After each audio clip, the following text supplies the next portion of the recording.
It's finally here. This is the all-new 2024 Toyota Tacoma. We're driving it today, and this is the manual transmission model. Yes, you can still buy a 6-speed manual transmission in your new Tacoma. Let's take a look.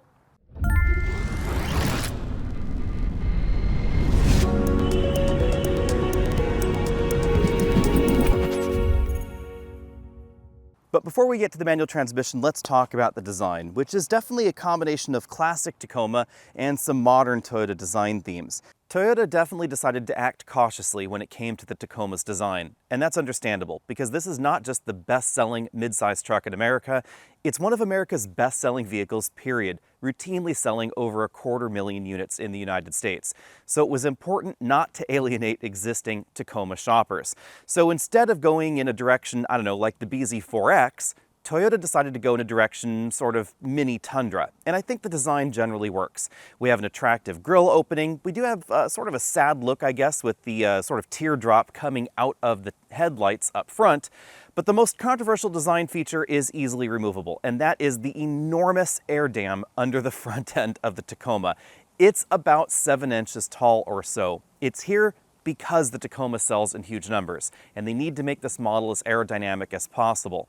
But again, if you want to remove it, you can, and not every version of the Tacoma will have it. The more off-road oriented versions will drop it, but they're also going to see a decrease in fuel economy as a result. The Tacoma's high sales volume allowed them to offer a bit more variation in the formats than we find in most of the competition. A Canyon, a Colorado, a Ranger, a Gladiator, etc., they're only going to be available in 4-door format. The Tacoma, you can actually get a 2-door 2-seat version if you're interested in one, although the most popular format is likely going to be the 4-door cab you see right here. Since we're in the TRD Sport trim, obviously we have that logo right there, and this particular model also has the available power tailgate. What I really like about this is that it's not just power down, it's power up, and there's a button on both sides. I do find that pretty convenient, actually a little bit more convenient than having the button in the middle, which interestingly, it also has, so 3 different ways to power fold or unfold your tailgate. Of course, we have the same composite bed that we've had in the Tacoma for a while, and if we come in for a closer look in the bed, we still have features that Tacoma shoppers have been loving for years now, like the 400-watt inverter outlet right back here in the cargo area. I do wish that this was a bit more powerful. So this one, yep, is 400 watts.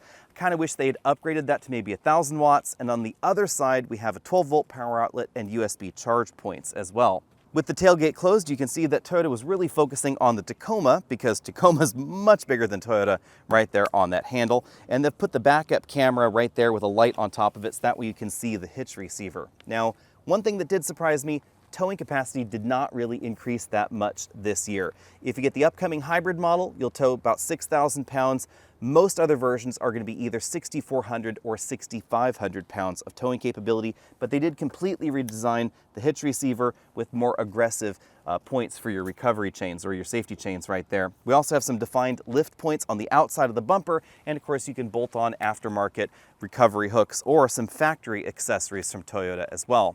Moving back up front, we have a few controversial items. The first one is this faux hood scoop on the front. Nope, it doesn't do anything.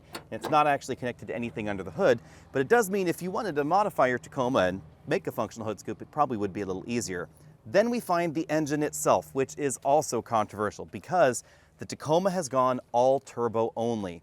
This is a truck version of the 2.4-liter turbo that we find in a variety of different Toyota models, and there are going to be 3 different power outputs. If you get the SR trim, you should know that towing capacity is going to drop down to 3,500 pounds because the engine doesn't produce that much power. 228 horsepower, 243 pound-feet of torque. That is more power than most naturally aspirated 2-liter 4-cylinder engines, but it's not a great deal more. The torque figure, however, that is significantly better.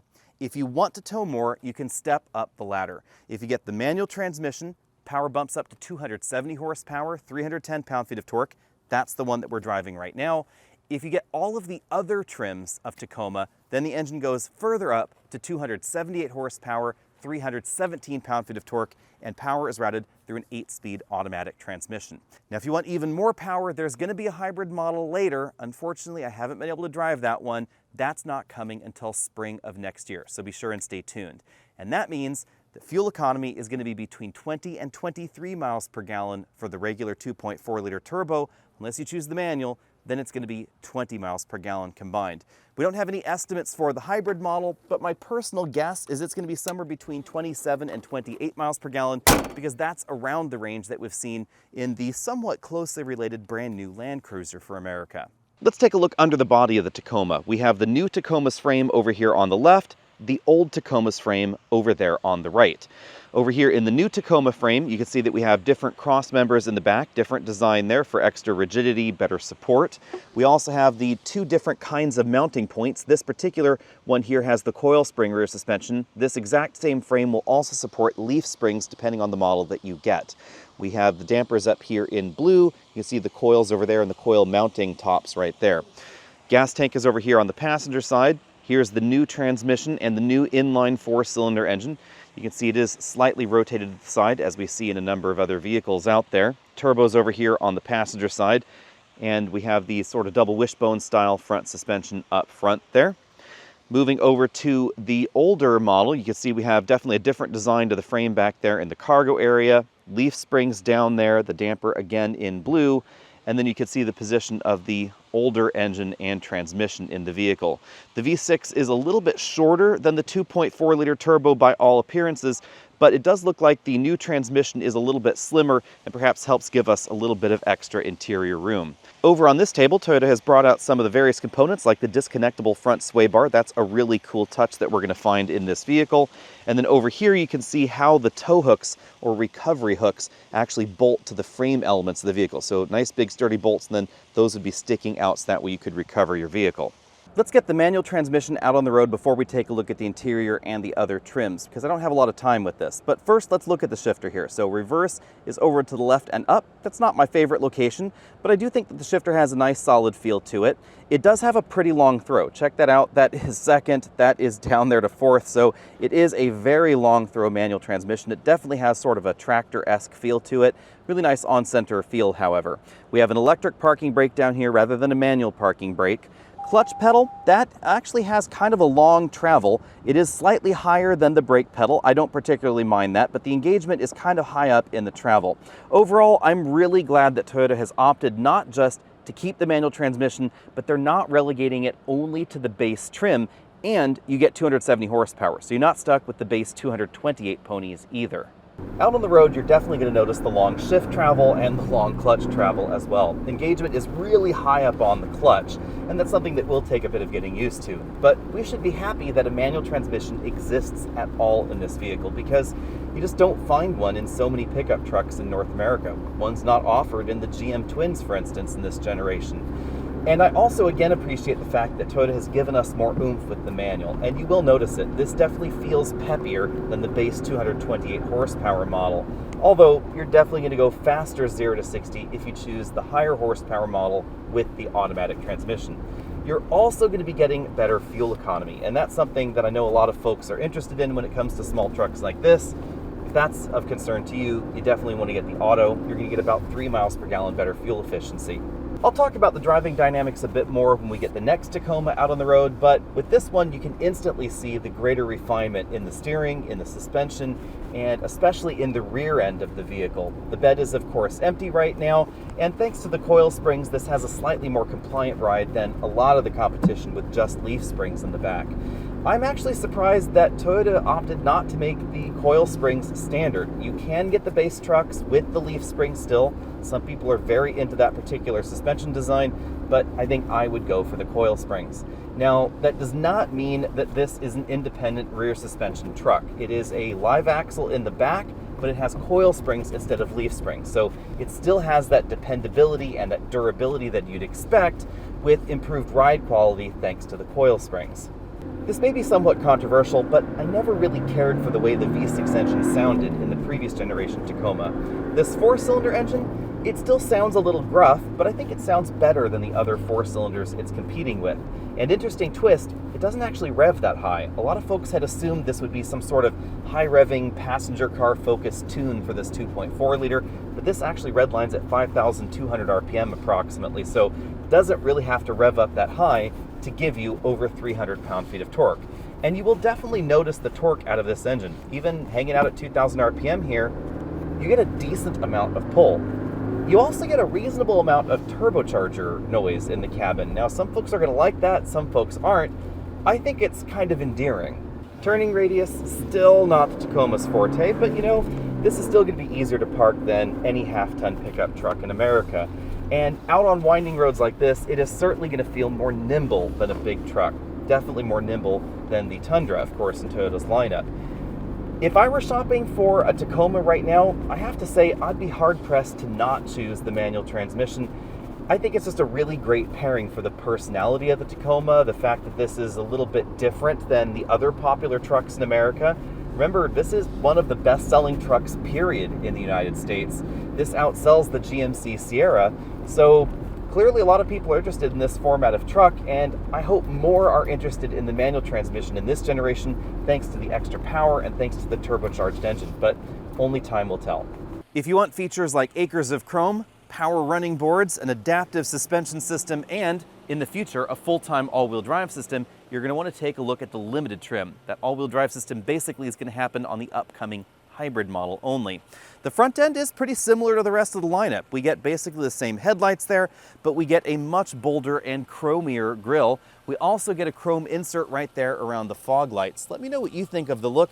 I have to say, I do like the grille in the limited trim a bit more than the rest of the lineup, but we also still get that absolutely massive air dam right down there at the bottom of the bumper. Of course, again, it is removable. A long-time complaint with the Tacoma has been the driver's seating position. In previous generations of the Tacoma, it really felt like you were practically sitting on the floor with your arms and legs stretched out in front of you. According to the dimensions, this truck seems very similar to the outgoing Tacoma, but the seating position has actually changed, and the seat bottom cushion is higher off the ground. Remember that legroom is a value from basically down there at the floorboards where my feet are, up here to the knee, and then across at an angle to basically your hip point. So you can have a seat that's more upright with the same legroom figure as a seat that's practically on the floor, as long as that floor was far enough away. So for me at least, this seating position is more comfortable. We have a tilt telescopic steering column with a decent amount of telescopic reach, but not quite as much tilt as some folks might like. If I move this seat up here to more of a, what I would call a normative truck style position, I don't really have a lot of headroom. My head is now almost touching the ceiling, but you could do this in the models without the moonroof a little bit more easily. Also a nice touch, this limited trim has a 4-way adjustable power lumbar support. That's a nice touch. Now let's go ahead and check out the rear seats. I'll leave that seat in that position, hop here into the back, see what kind of leg room we have going on.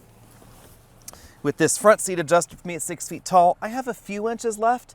This is the kind of vehicle where you could put a booster seat back here or a forward-facing child seat, but you'd be hard-pressed to put a rear-facing child seat in here.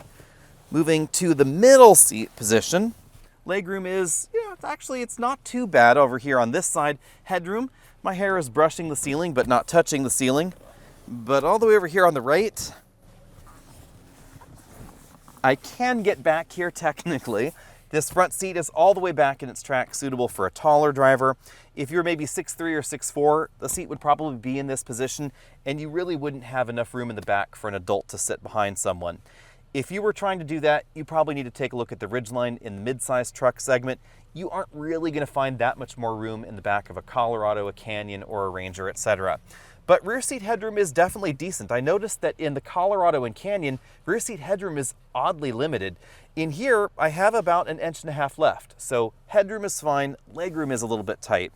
In the center console, we have 2 cup holders for the rear passengers, 2 USB-C charge ports, a 400 watt 120 volt outlet. You'll see it's rated for 100 watts, so it depends on the mode that the inverter is in. The rear seats fold down and fold up. Let's take a look at the fold down position. This gives you access to the small storage cubby back here where you can put your first aid kit, can fix a flat, tire inflator, things like that. We have the JBL subwoofer right there behind on the driver's side, and then a disconnectable shoulder belt for the center seat position. This is the latch for the seat, and the top tether anchors for child seats, they're actually back here on the seat back. So if you want to install a child seat, you flip forward, you install your top tether right there, flip it back, and then tighten the seat up. That can get tricky as far as reversing the process goes. We have latch anchors over here on the seat bottom cushions, and the seat bottom cushions flip up like that to give you access to storage right there under the rear seats. But one thing I find odd, the way you keep these seats in position is with a snap. You actually snap it this little snap right there, and then it actually ends up tugging on the upholstery of the seat back. I could see that being a bit of a problem with kids that aren't paying enough attention and then end up ripping a hole in your seat back over time. As we look around the interior together, keep in mind this is a very early pre-production vehicle. That's what that warning over there on the sun visor says. And it is definitely true because, for instance, over here on the A-pillars, you'll notice that is really shiny plastic. That's not what it's going to look like in production. It's going to have more of a texture like over here on the dashboard. And that also applies to the door panels when we get to them. So keep that in mind. We have a pretty typical moonroof right here over the driver and front passengers' heads. You'll notice that we also get kind of a cutout in the ceiling to improve rear passenger headroom. That's why it was actually pretty good back there, and also why it's a little bit more limited up front. You'll notice that the roofline actually ducks down in the front a little bit more than the rear, so you might not want to get the sunroof if you want a little bit more headroom.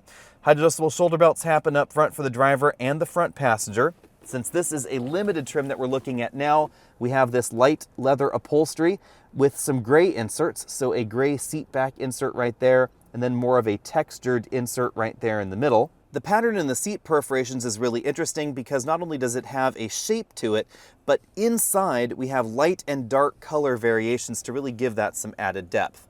The bolstering is not terribly aggressive on the seat back or the seat bottom cushion. Moving over to the doors, we find a combination of different materials.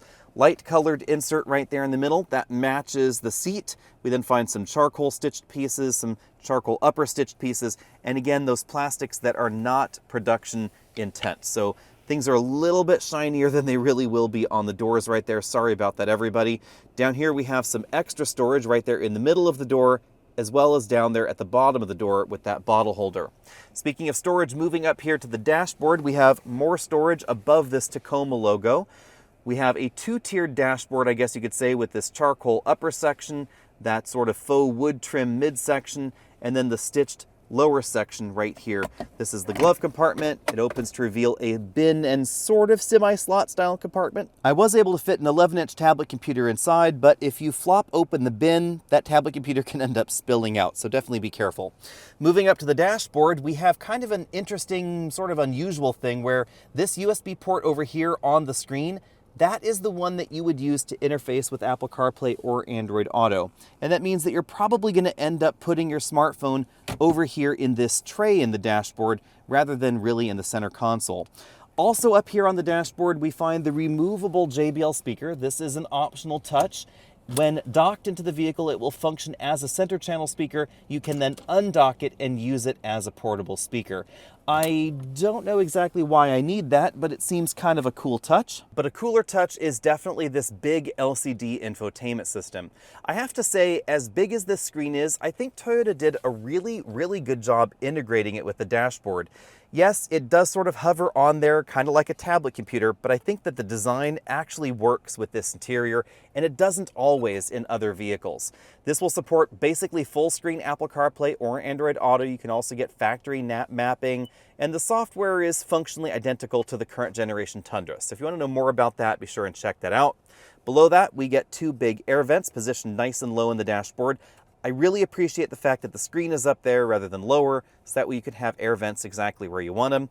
This model has dual zone climate control along with heated and ventilated seats, but you can see some of these final production plastics, they are just a little on the shiny side.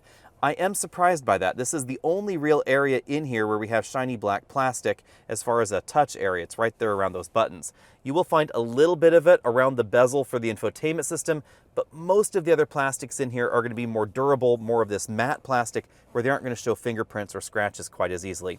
Down here we have a Qi wireless charging slot. We also have a place where you can just store another smartphone. Then we have high power USB-C ports. That's kind of a cool thing too. 45 watts per port, 52.5 watts maximum total between the two. We then have a 12 volt power port right there, sort of a handle grip for the passenger, and a slot where you can store smartphones, maybe small tablets, things like that. Pretty traditional console shifter is happening right here in the middle with an electronic parking brake, auto brake hold. Here's the shifter here, 2 high, 4 high, and 4 low. If you get the limited trim with the hybrid system, then there is going to be a full-time four-wheel drive mode.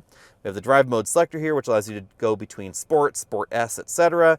This is a trailer reverse assist. button right there, a button for the 360-degree camera system. That is done really well.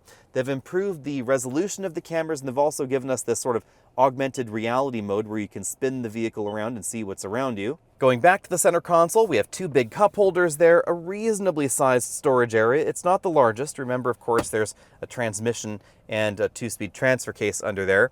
And then if we go back over here to the instrument cluster, it is a full 12-inch LCD color instrument cluster. It is highly configurable. You can choose a single dial look or this dual dial look. You'd control it via the buttons over here on the steering wheel. This model also has a heads-up display. You use those controls and the instrument cluster to control the heads-up display. And then over here on the right side of the steering wheel, we have the controls for the standard adaptive cruise control system. Since this is the limited trim, we of course have a leather-wrapped wheel. On the left side of the steering wheel, we have a ton of additional buttons. These will vary based on the trim that you're in. Since we're in the limited trim with the power running boards, we have a button for those power running boards right there. You can also put them in the auto mode, of course, and you can even raise and lower the tailgate from the inside. All right, let's get the new Tacoma out on the trail. I'm obviously going to be talking about how this drives out on the road and out on the trail in this section of the video, and if I have to stop now and then, it's because we have a right seat driver to help guide us down this particular trail. Probably the first thing you're going to notice in the new Tacoma is logically the new turbocharged 4-cylinder engine. In our preliminary testing, we were able to do a 7.2 second 0 to 60 earlier today. That's going to be a little bit longer if you get the manual, and obviously a little bit longer if you get the 228 horsepower version. We don't have any idea about stopping distances yet, but expect it to be pretty similar to the outgoing Tacoma. Out on a trail like this, you're going to notice a bigger difference between the leaf spring setup and the coil spring setup available in the Tacoma. If you get the SR model, even out on a regular paved road surface, if there's not a lot of weight in the bed, you're really going to notice that leaf spring setup. It's not going to be quite as elegant as the coil springs that you're going to find in the other trims. All right, let's go ahead and check out the crawl control. If you've been familiar with Toyota's crawl control and hill descent control in the past, let me just say it wasn't my favorite. It was pretty herky-jerky. It didn't really do a good job of keeping things smooth, and sometimes I think it actually caused more harm than it did good, depending on the surface that you're on. This is an entirely different generation of the system. I don't have my foot on any of the pedals right now. It's just crawling over these obstacles pretty nicely, and most importantly, pretty smoothly. So you get caught in a rut, it's going to give you a little bit of extra gas, get you over the rut, but it's not going to have that herky-jerky feel to it, or all the crazy sounds that accompanied the previous generation of crawl control and hill descent control. So pretty much everything about the Tacoma has been smoothed out versus the previous versions. As you might expect, you can adjust the speed of the crawl control with the crawl control knob right there in the center. That's also where we'll find tow haul, the multi-terrain select, the drive mode selector, and of course the 4-high, 4-low, and 2-wheel drive selector. This definitely makes it easy to adjust your speed, and I have to say they've done a really elegant job with actually controlling the speed and making it feel nice and smooth down this hill. I would say this is easily on par with the Jeep and the Land Rover hill descent control systems now. Let's go ahead and test out the sway bar disconnect feature. First, we're going to run through these moguls with the sway bar connected. Then we're going to run through them with the sway bar disconnected and see what the difference here is. Remember, you don't really want your wheels hanging up in the air. You really want more contact with the ground. That's the most optimum situation for off-roading. Let's go ahead and dial us down to the slower crawl speed here so you can see what's going on. And that's something that I think a lot of people, maybe their first time around off-roading, kind of make a mistake on. They really love getting one wheel up in the air. If that wheel's up in the air, it's not really doing anything for you traction-wise. All right, let's go ahead and try this again with the sway bar disconnected. This is a feature that we've seen in some Jeep models for a while, and of course some more expensive off-road vehicles as well. But now we're going to be seeing it likely a lower price point in the Toyota Tacoma. And you're definitely going to notice the difference out here. You're going to notice that there's going to be a little bit more of an ability for that front suspension to wobble around there. That's probably not the most elegant term, but probably the best description of what's going on, because you want that extra ability to compress one side more, have a little bit more extension on the other, so you can improve the contact patch of the vehicle. Now, like other sway bar disconnect systems, we don't have a rear sway bar disconnect. It just disconnects the front. Out on the road or out on the trail, this is not a massive departure from the previous generation Tacoma, but that's not what Tacoma shoppers were interested in. They wanted more refinement, they wanted more power, they certainly wanted more torque and a better automatic transmission, and those are all the things that Toyota has done to this generation of Tacoma. Of course, if you want to go to the next level with fuel economy, We will have to wait a bit, and we'll have to see exactly how fuel economy in the real world turns out with that hybrid max system. I have to admit, I haven't been overly impressed with the hybrid system performance in the Tundra. Perhaps the Tacoma is going to turn over a new leaf as far as fuel economy goes. But also remember that with the hybrid max system, Toyota's not necessarily calling that the Prius of trucks. They're calling that the more off-road capable, the more powerful Tacoma. So it's more of a split focus hybrid than simply being focused on fuel economy. Now let's get the limited trim out on the road. 0 to 60 again happened in 7.2 seconds in this model. Basically the same acceleration figure for all the four-wheel drive models across the lineup. If you get the manual transmission model, it's going to stretch out by nearly a second. And that's logical because the manual transmission won't shift as fast as this automatic can, and you're probably not going to be really grinding the gears and slipping and burning up the clutch, at least most of the time. So you should expect it to be just a little bit slower. Stopping distances are probably going to be pretty similar.